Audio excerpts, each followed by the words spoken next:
Samsung এর M14 problem হইতেছে কি, যদি মোবাইলের এনোদের জাতা দেই তাইলে গিয়ে ডিসপ্লে আয়ে নাইলে আয়ে না। অন কিতে প্রবলেমটা কি সিপিউর মধ্যে না কিতা মাদারবোর্ডের মধ্যে অন্য জায়গা, এই প্রবলেমটা তোমরা দেখাইতেছি। দেখো কানেক্টার আমরা যদি দেখাই, দেখো ডিসপ্লে কানেক্টার এখানে ওকে।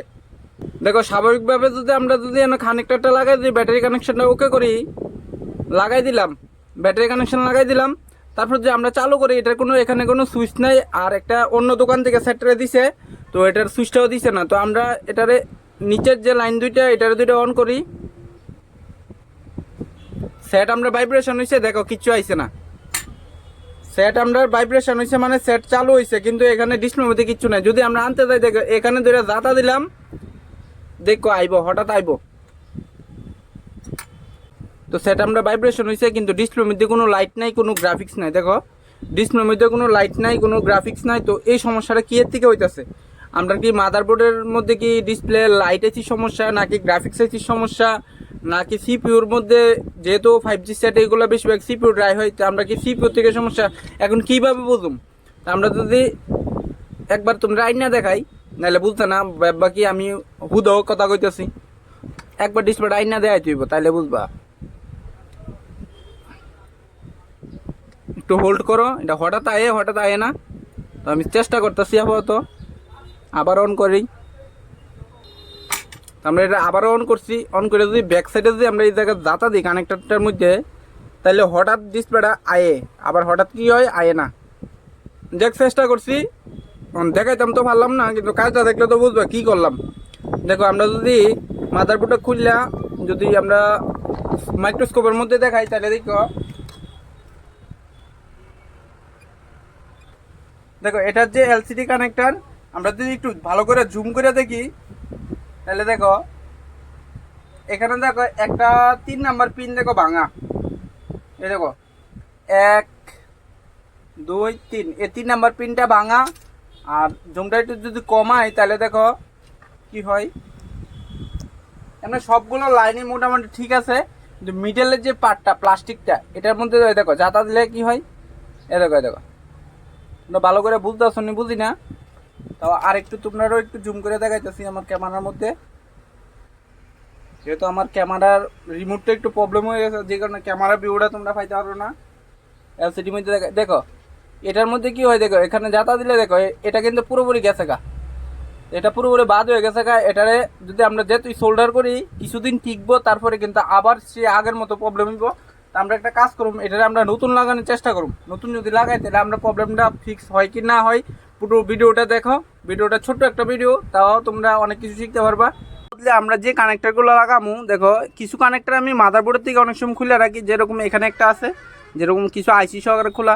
আর অনেক মাদারবোর্ডের কানেক্টার কিন্তু আমার কাছে নতুন পাওয়া যাবে গা, বেশিরভাগই নতুন, যেগুলো আমরা মোবাইলের মধ্যে অনেক সময় কী হয় পাই না, তো এগুলো নতুন রাখি। আর স্যামসাংয়ের যে এই বড় বড় সিরিজের কানেক্টার, যে সিরিজের কানেক্টার কিছু আছে, এগুলো কিন্তু একটাই কিন্তু ম্যাচিং করে। যেমন এই কানেক্টারটা হইতেছে গিয়ে তোমার 13, দেখো 13 কানেক্টারে কিন্তু এটার সঙ্গে হয়ে যাবে গা 13 4G। আর যদি আরও যদি দেখাই, তাহলে দেখো এ দেখো 13, একটা হলো 13 5G, 13 4G, 13 5G। যদি আমরা যদি এভাবে দেখি, তাহলে কিন্তু সেম, দুইটাই সেম। আমরা 13টাই আগে লাগাই, যেহেতু এটা M15, তো আমরা 13 লাগাবো। 13 লাগাইলেই কিন্তু এই কানেক্টরটা আমরা কাজ করব।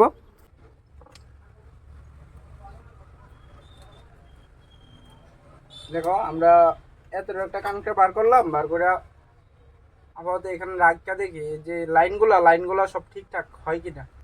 দেখো একদম পুরো পারফেক্ট, একদম পুরো পারফেক্টভাবে হয়ে গেছে গা কানেক্টরগুলো। আমরা এই কানেক্টরটাই লাগাবো।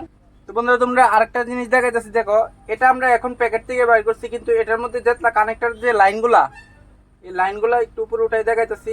দেখো এই লাইনগুলো দেখো প্রতিটা কিন্তু সোল্ডার করা। এর মানে আমরা নতুন হলে কি হয়েছে, এগুলা কিন্তু অন্যান্য ফোনের থেকে খোলা কানেক্টরই। তো এটা 100% অরিজিনাল আছে। আর এগুলা লাগালে খুব ইজিলি লাগিয়ে দেখা, দেখো সোল্ডারিং করা আছে। যেহেতু আমি এখন মাত্র এটারে ওপেন করলাম, আমরা একবার এটারও খুলে সেটা এটা চেঞ্জ করে দেখাইতেছি। আর উইদাউট সিপিইউ রিবল এই কানেক্টরগুলো চেঞ্জ করলে অনেক সময় কি হয়, সিপিইউ ড্রাই সোল্ড হয়ে যায়। তো তোমরা কিভাবে ইজিলি কাজ করবা, যে শুধু কানেক্টর খারাপ, কানেক্টরই রিপেয়ার করবা, তারপরে কিন্তু আমরা সিপিইউ রিবল করতে লাগবে না, সেট 100% চালু হইব। এই ভিডিওটাতে আমি দেখাইতেছি। আর আমার কিছু আরও আগে কিছু ভিডিও আছে, ওই ভিডিওগুলো দেখো, ওটার মধ্যে আমরা A to Z দেখানোর চেষ্টা করছি কিভাবে স্যামসাংয়ের যে বড় বড় কানেক্টরগুলো ইজিলি সলিউশন করবা রিপেয়ার কইরা।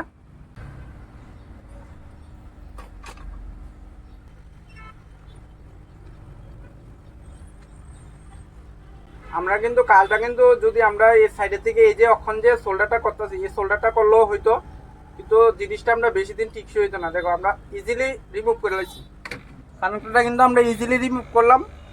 তারপরে এখন শুধু আমরা লাগানোর চেষ্টা,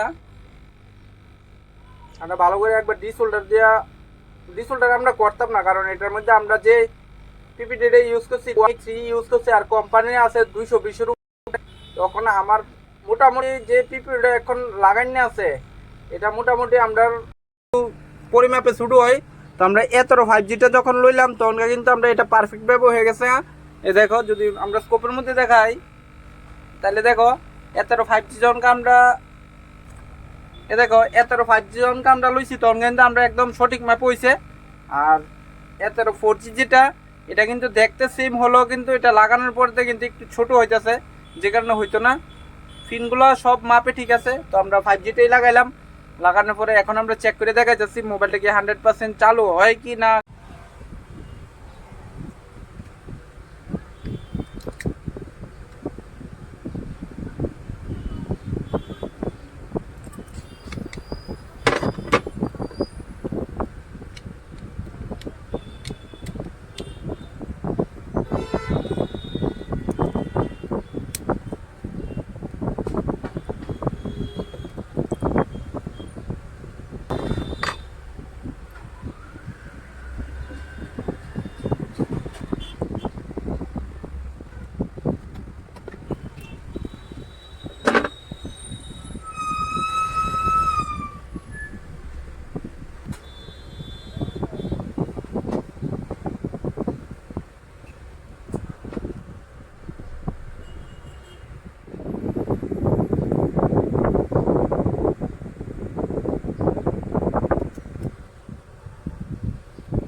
দেখো আমরা কাজ কিন্তু সাকসেসফুল ভাবে হয়ে গেছে গা।